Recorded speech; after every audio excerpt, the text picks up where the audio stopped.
Assalamualaikum warahmatullahi wabarakatuh. Selamat datang di channel EDH Story. Cerita kali ini terinspirasi dari kisah nyata. Namun, untuk menjaga privasi semua pihak, nama tempat dan karakter telah kami ubah. Jika terdapat kesamaan dengan kejadian atau tokoh tertentu, hal tersebut hanyalah kebetulan semata. Pastikan Anda menonton cerita ini sampai selesai agar tidak terjadi kesalahpahaman. Sebelum cerita dimulai, saya mohon keikhlasan Anda untuk memberikan like dan subscribe pada channel ini. Semoga Anda selalu diberi kesehatan, kebahagiaan, dan kelancaran rezeki. Mari kita mulai kisahnya. Di kota Blitar, Suroto dikenal sebagai polisi yang tegas dan tak kenal kompromi. Setiap ada keramaian yang dianggapnya mengganggu, ia langsung turun tangan. Tak jarang, ia membubarkan acara tanpa banyak negosiasi, meskipun acara tersebut bersifat keagamaan atau sosial. Warga sering mengeluh, tetapi tak ada yang berani menentangnya. Rekan-rekannya di kepolisian pun hanya bisa mengikutinya, meskipun beberapa merasa sikapnya terlalu berlebihan. Bagi Suroto, ketertiban adalah yang utama, tanpa peduli bagaimana caranya. Suatu hari, kabar tersebar bahwa Gus Ikdam, seorang ulama yang dihormati, akan menggelar pengajian akbar di lapangan kota. Ribuan orang diperkirakan akan hadir. Suroto, seperti biasa, merasa acara semacam itu hanya akan menimbulkan kemacetan dan kekacauan. Malam yang dinanti pun tiba. Ribuan jamaah datang dari berbagai penjuru, duduk bersila dengan penuh kehusyukan. Suara lantunan selawat menggema di udara, menciptakan suasana yang begitu damai. Gus Ikdam duduk di tengah panggung sederhana, bersiap memberikan ceramahnya. Di tengah keheningan yang penuh hikmah, suara sirene mendadak memecah suasana. Beberapa jamaah menoleh, sementara lainnya mulai gelisah. Sekelompok polisi datang dengan langkah cepat, dipimpin oleh Suroto yang memasang wajah penuh ketegasan. Jamaah mulai berbisik-bisik, sebagian merasa khawatir. Apakah pengajian ini akan dibubarkan? Padahal, mereka hanya datang untuk mencari ilmu dan ketenangan jiwa. Namun, mata Suroto hanya melihat satu hal, keramaian yang dianggapnya mengganggu. "Bubar! Ini bikin macet," bentak Suroto lantang, suaranya menggema di antara ribuan jamaah. Ia memukul pentungannya ke tangan, memberikan peringatan keras. Beberapa polisi di belakangnya tampak ragu. Mereka tahu bahwa pengajian ini bukan acara liar yang bisa dibubarkan sembarangan. Namun, mereka juga tidak berani membantah perintah atasan. Sebagian jamaah mulai berdiri, ada yang hendak pergi, tetapi ada juga yang tetap bertahan. Mereka berharap Gus Ikdam bisa melakukan sesuatu. Di tengah situasi yang semakin tegang, ulama itu tetap duduk dengan tenang. Gus Ikdam menatap Suroto tanpa sedikit pun rasa takut. Dengan suara lembut namun penuh wibawa, ia berkata, "Pak Polisi, ini majelis ilmu, bukan kerusuhan." Suasana mendadak hening. Ucapan itu sederhana, tetapi menyentuh hati banyak orang. Bahkan beberapa polisi yang ikut serta mulai menundukkan kepala, menyadari bahwa mereka sedang menghadapi orang yang bukan sembarang ulama. Suroto menatap Gus Ikdam dengan tajam, merasa tersindir. Baginya, hukum adalah hukum. Namun, entah mengapa, tatapan sang ulama membuat hatinya sedikit goyah. Ada sesuatu dalam kata-kata itu yang terasa berbeda. "Saya tidak peduli. Kalau tidak bubar, saya akan paksa," bentak Suroto. Emosinya memuncak, ia bahkan mendorong salah satu panitia hingga tersungkur. Beberapa jamaah mulai bereaksi, sebagian marah, tetapi mereka menahan diri. Gus Ikdam tetap duduk tenang.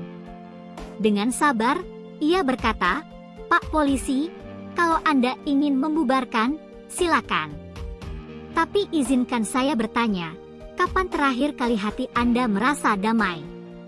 Suroto terdiam. Kata-kata itu menancap dalam pikirannya. Sudah lama ia menjalani hidup dengan amarah dan ketegasan. Namun, benarkah hatinya damai? Untuk pertama kalinya, ia merasa ragu. Di balik egonya, ada sesuatu yang mulai retak.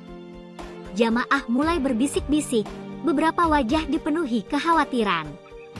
Namun, sebagian besar tetap duduk tenang, seolah yakin bahwa kebaikan akan menang. Di tengah kerumunan, seorang ibu tua dengan wajah penuh keteduhan mengangkat kedua tangannya ke langit.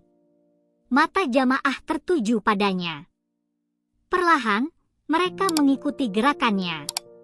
Bisikan doa mulai terdengar, lirih namun penuh keyakinan. Hati mereka pasrah kepada Yang Maha Kuasa, meminta perlindungan dari kezaliman yang mereka hadapi. Angin berhembus pelan, seolah ikut menjadi saksi. Wajah Gus Ikdam tetap damai, seakan tahu bahwa Allah sedang menunjukkan kuasanya dengan cara yang tak terduga. Ya Allah, tunjukkanlah keadilan MU kepada orang yang zalim ini, ucap ibu tua itu dengan suara bergetar. Tangannya tetap terangkat, dan air mata mengalir di pipinya. Doa itu menggema di tengah lapangan, diikuti oleh ribuan jamaah. Sebagian berbisik, sebagian menangis, dan sebagian hanya menunduk dalam kehusyukan. Suasana berubah menjadi begitu sakral, seakan langit pun ikut bersaksi atas ketulusan mereka. Namun, Suroto hanya mendengus. Baginya, ini hanyalah drama orang-orang yang tidak tahu aturan. Dengan penuh kesombongan, ia menatap mereka sambil melipat tangan di dada. Suroto tertawa sinis. Doa kalian tidak akan mengubah apapun, katanya, suaranya penuh ejekan. Ia melangkah maju dengan percaya diri, siap membubarkan acara itu dengan paksa. Namun, tiba-tiba, ia merasa ada yang aneh. Kulitnya mulai terasa gatal, panas, seolah ada ribuan semut yang merayap di tubuhnya. Ia menggaruk lengannya, tetapi rasa gatal itu semakin menjadi. Rekan-rekannya mulai menatapnya dengan heran. "Pak, kenapa wajah Anda?" tanya salah seorang polisi. Suroto mengernyit, lalu menyentuh wajahnya. Kulitnya terasa aneh, lebih tebal dan kasar dari biasanya. Perlahan, telinga Suroto mulai memanjang, hidungnya melebar, dan kulitnya berubah menjadi merah muda. Otot-ototnya melemah, dan ia merasa ada sesuatu yang mendorong tubuhnya ke bawah. Beberapa polisi mundur dengan wajah ketakutan. Jamaah menahan napas, sebagian tak percaya dengan apa yang mereka lihat. Mata Gus Ikdam tetap tenang, seolah memahami apa yang sedang terjadi. Suroto jatuh berlutut, tangannya kini berubah menjadi kaki depan yang pendek. Tubuhnya semakin membungkuk, hingga akhirnya ia merangkak di tanah, seperti seekor hewan. Matanya membelalak ketakutan, tetapi mulutnya tak mampu mengeluarkan kata-kata selain erangan yang aneh. Apa yang terjadi padaku?" teriaknya, suaranya semakin berat. Ia ingin berbicara dengan jelas, tetapi yang keluar hanyalah suara lenguhan. Para polisi di belakangnya mundur, ketakutan. Beberapa jamaah menatapnya dengan ekspresi terkejut, sementara yang lain berbisik-bisik, mencoba memahami apa yang baru saja terjadi. Suroto, yang dulunya arogan dan tak kenal takut, kini hanya bisa merangkak dengan wajah panik.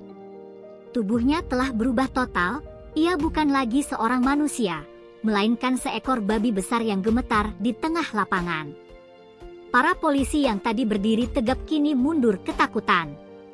Mereka tak percaya dengan apa yang baru saja terjadi.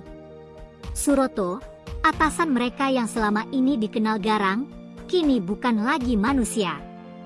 Jamaah tetap diam, sebagian tak mampu berkata-kata. Ada yang menangis haru, ada yang beristighfar berulang kali. Mereka menyadari bahwa mereka baru saja menyaksikan keadilan Tuhan dengan mata kepala sendiri. Gus Ikdam tidak bersorak kemenangan. Ia hanya menatap makhluk di depannya dengan iba. Ketika hati penuh dengan kesombongan, kadang manusia kehilangan kemanusiaannya, gumamnya pelan, tetapi cukup jelas untuk didengar oleh mereka yang ada di sekelilingnya. Suroto kini sepenuhnya berubah menjadi seekor babi. Ia mencoba berbicara, mencoba memohon, tetapi yang keluar hanyalah suara dengusan kasar. Panik, ia berlari dengan kaki-kaki pendeknya, meninggalkan seragam yang kini kebesaran di tanah. Seragam yang dulu melambangkan kekuasaan dan kewibawaan itu kini tak berarti apa-apa. Jamaah hanya bisa menatapnya dengan berbagai perasaan yang bercampur aduk. Tak ada yang mengejar, tak ada yang menghalangi. Semua seakan mengerti bahwa ini adalah pelajaran yang diberikan langsung oleh Tuhan. Sejak malam itu, pengajian Gus Ikdam tak pernah lagi diusik. Tidak ada lagi sirene yang meraung di tengah pengajian, tidak ada lagi suara bentakan yang memaksa jamaah bubar. Sebaliknya, para polisi lain mulai datang dengan penuh hormat. Mereka tak lagi membawa pentungan atau perintah pembubaran, melainkan duduk bersama jamaah, ikut mendengarkan ceramah dengan kepala tertunduk. Gus Ikdam menyambut mereka dengan senyum damai. Tidak ada dendam, tidak ada sindiran. Hanya ilmu dan kebaikan yang terus ia sebarkan, mengingatkan semua orang bahwa kekuasaan sejati hanyalah milik Allah. Di sudut kota, seekor babi berkeliaran tanpa arah. Ia berjalan di ganggang sempit, bersembunyi dari manusia, ketakutan akan tatapan mereka. Hatinya gelisah, meskipun ia tak lagi memiliki suara manusia untuk mengungkapkan perasaannya. Ada sesuatu yang hilang, sesuatu yang tak bisa ia kembalikan dengan kekuatan apapun. Ia mencoba mendekati rumah-rumah, tetapi setiap kali ada orang melihatnya, mereka akan mengusirnya dengan kasar. Kini, ia bukan lagi seorang polisi yang ditakuti, melainkan hanya seekor binatang yang dijauhi. Setiap malam, di ganggang kota yang sepi, terdengar suara erangan sedih. Erangan itu panjang dan memilukan, seolah berasal dari makhluk yang menyesali segalanya. Beberapa warga yang mendengar hanya bisa bertanya-tanya, mengapa suara itu terdengar begitu menyayat. Ada yang percaya bahwa itu hanyalah suara binatang, tetapi sebagian lain merasa bahwa itu adalah jeritan jiwa yang terperangkap. Dan di bawah rembulan yang pucat, seekor babi duduk sendirian, menatap langit dengan mata kosong. Ia tak lagi memiliki kuasa, tak lagi memiliki kebanggaan. Yang tersisa hanyalah penyesalan yang datang terlambat.